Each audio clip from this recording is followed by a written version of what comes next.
نحمدہ ونصلی علی رسولہ الکریم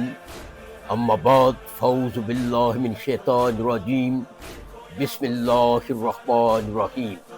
کروڑوں درود و سلام اس ہستی بابرکات کے نام جو وجہ تحلیق کائنات ہے، کروڑوں درود و سلام اہل بیت کے نام جو وجہ بقائے دین کائنات ہیں۔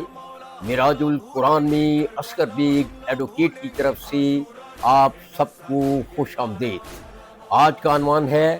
کیا محرم اور سفر میں شادیاں کرنی چاہیے؟ اگرچہ مذہبی طور پر محرم اور سفر میں شادیاں کرنے کی کوئی ممانعت نہیں ہے، لیکن رسول پاک صلی اللہ علیہ وآلہ وسلم اہل بیت سے اتنی محبت کرتے تھے کہ جس کا اندازہ لگانا بہت ہی مشکل ہے۔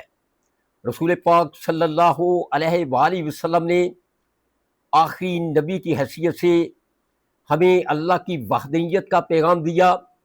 رسول کی رسالت کا پیغام دیا، عدل و انصاف کا پیغام دیا، نماز اور زکوٰۃ کا پیغام دیا، باہمی مشاورت کا پیغام دیا، ایک دوسرے سے محبت کا پیغام دیا،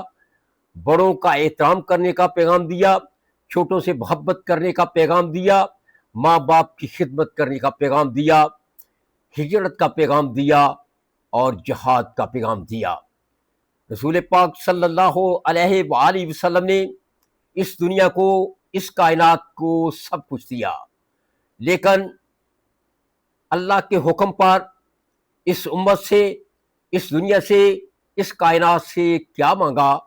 چلو قرآن پاک سے پوچھتے ہیں۔ سورہ شورى آیت نمبر 23، قُل لا أسألكم علیہ اجرا الا المودۃ فی القربى ومن یقترف حسنۃ یأتی بحسنہ ان اللہ غفور شکور۔ میں تم سے اس رسالت کا کوئی اجر نہیں مانگتا، ماں سوائے اپنی قرابت کی محبت کے۔ یہ ایک نیکی ہے، جو یہ نیکی کرے گا اللہ اس کی نیکی میں اضافہ کر دے گا، کیونکہ اللہ غفور بھی ہے اور شکور بھی۔ اپنی امت سے، لوگوں سے، اس کائنات سے اپنی قرابت، اپنی اہل بیت کی محبت مانگنے کا ذرا اندازہ دیکھیے۔ فرماتے ہیں کہ جو بھی میری قرابت، جو بھی میری اہل بیت سے محبت کرے گا اللہ اس کی نیکی میں اضافہ کر دے گا۔ نہ صرف اس کی نیکی میں اضافہ کر دے گا بلکہ اسے بخش دے گا، اور قیامت والے دن اس کا شکریہ ادا کرے گا کہ تمہارا بہت بہت شکریہ، تم نے میرے محبوب نبی حضرت محمد صلی اللہ علیہ وآلہ وسلم کی اہل بیت سے محبت کی۔ رسول پاک صلی اللہ علیہ وآلہ وسلم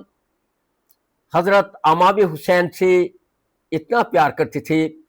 کبھی حضرت امام حسین کو اپنے کندھوں پر بٹھاتے، کبھی سینے سے لگاتے، کبھی چومتے، کبھی اپنی زبان چساتے، اور اگر سجدے کی حالت میں حضرت امام حسین رسول پاک صلی اللہ علیہ وآلہ وسلم کی کمر پر بیٹھ جاتے تو رسول پاک صلی اللہ علیہ وآلہ وسلم اپنا سجدہ لمبا کر دیتے۔ قرآن پاک کی سورہ آل عمران کی آیت نمبر 61، صحیح مسلم شریف کی حدیث نمبر 6220، سورۃ احزاب کی آیت نمبر 33، صحیح مسلم کی حدیث نمبر 6261 کے مطابق حضرت امام حسین 5 تن اور اہل بیت میں شامل ہے۔ صحیح بخاری حدیث نمبر 3753، دونوں حسن و حسین دنیا میں میرے پھول ہیں۔ صحیح بخاری حدیث نمبر 3747، مجھے ان سے محبت ہے، اللہ تو بھی ان سے محبت رکھ۔ صحیح بخاری حدیث نمبر 3714،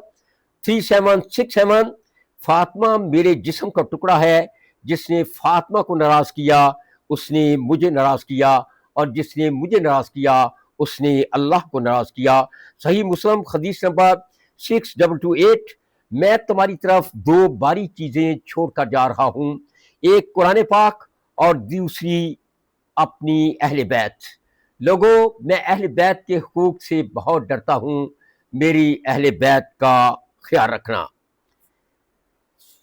میرے دوستو، میرے ساتھیوں، رسول پاک صلی اللہ علیہ وآلہ وسلم کو اس دنیا سے گئے ابھی 50 سال ہی نہیں گزرے تھے کہ یزید کے حکم پر یزید کے فوجیوں نے، یزید کے ساتھیوں نے حضرت امام حسین، جن کو رسول پاک صلی اللہ علیہ وآلہ وسلم اپنی زبان چسایا کرتے تھے، حضرت امام حسین اور ان کے کنبے کو میدان کربلا میں بہت ہی بے دردی سے شہید کر دیا۔ اہل بیت کے جسم کے ٹکڑے ٹکڑے کر دیے، ان پر گھوڑے دوڑائے گئے، خیموں کو آگ لگا دی گئی، سروں کو نیزوں پہ لٹکا دیا گیا، لاشوں پہ گھوڑے دوڑا دیے گئے، خیموں کو آگ لگا دی گئی، بی بی سکینہ کے کانوں سے بالیاں نوچ لی گئیں، حضرت زینب کے سر سے چادر کھینچ لی گئی، آقا کی شہزادیوں کو در در پھرایا گیا، انہیں ایک جگہ سے دوسری جگہ اور دوسری سے تیسری جگہ، کربلا سے کوفہ اور کوفہ سے شام لے جایا گیا، ان پر اتنے ظلم ڈھائے کہ دنیا کی تاریخ میں اس کی کوئی مثال نہیں ملتی۔ اللہ کے محبوب نبی حضرت محمد صلی اللہ علیہ وآلہ وسلم کی محبت، اللہ کے محبوب نبی حضرت محمد صلی اللہ علیہ وآلہ وسلم کی عطائت اور اہل بیت سے محبت کا تقاضا یہ ہے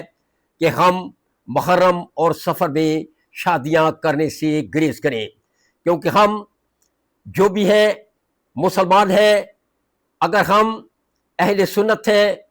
تو بھی اہل بیت سے محبت کرتے ہیں، اگر ہم شیعہ ہیں تو بھی اہل بیت سے محبت کرتے ہیں، اگر ہم دیوبندی ہیں تو بھی اہل بیت سے محبت کرتے ہیں، اگر ہم اہل حدیث ہیں تو بھی اہل بیت سے محبت کرتے ہیں۔ اہل بیت سے محبت کا تقاضا یہ ہے کہ ہم محرم اور سفر میں شادیاں کرنے سے گریز کریں، کیونکہ محرم اور سفر میں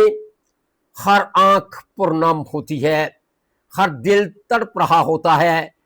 اور آنکھوں میں آنسو ہو، دل میں تڑپ ہو، غم ہو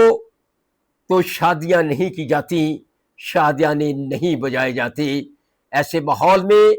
شادیاں کرنے سے گریز کرنا چاہیے۔ بعض علماء کا خیال ہے کہ چونکہ حضرت فاطمہ الزہرا شہزادی کائنات حضرت فاطمہ الزہرا کی شادی حضرت علی سے ماہ سفر میں ہوئی تھی، ان کے ہاں اعلیٰ اور مثالی اولاد پیدا ہوئی، ایسی اولاد کی مثال دنیا میں نہیں ملتی، لیکن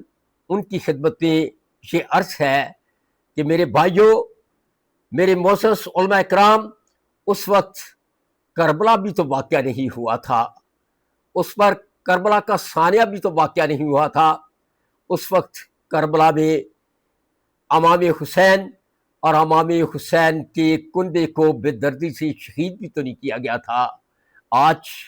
جب کہ ہماری آنکھیں اہل بیت کے غم میں پرنم ہے، ہم سب کی آنکھیں، آپ کی آنکھیں، میری آنکھیں، ہمارا دل تڑپ رہا ہے، تو ایسے میں ہمیں محرم اور سفر میں شادیاں کرنے سے گریز کرنا چاہیے۔ وما علینا الا البلاغ۔